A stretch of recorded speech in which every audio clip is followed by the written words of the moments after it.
আমরা পড়বো এই জন্য এর নাম দেওয়া আছে কি উত্তরের পার্বত্য। ফার্স্ট ইজ দা উত্তরের কি উত্তরের পার্বত্য অঞ্চল, পার্বত্য অঞ্চল ক্লিয়ার, পার্বত্য অঞ্চল।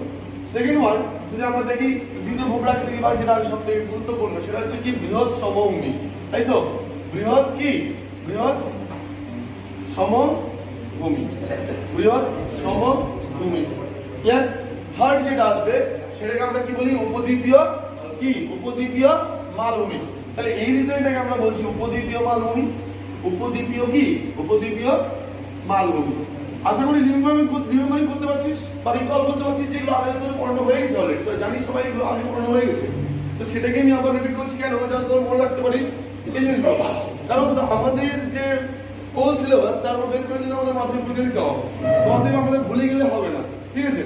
তো আমাদের নেক্সট আমরা উপদ্বীপীয় মালভূমি 4 নম্বর যদি আমরা দেখি তাহলে যেটাকে বলা হয় এই অঞ্চলটা, বিশেষ করে এই অঞ্চলটাকে আমরা যদি দেখি তাহলে এই অঞ্চলটাকে আমরা বলছি কি এই অঞ্চলটাকে আমরা বলছি কি উপকূলীয়, উপকূলীয় কি উপকূলীয় সমভূমি অঞ্চল।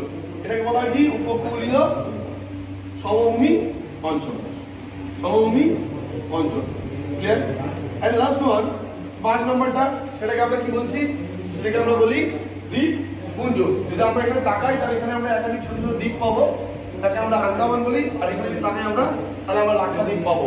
তাহলে এটা হচ্ছে গুরুত্বপূর্ণ যে তার দেওয়া হলো দ্বীপপুঞ্জ ক্লিয়ার।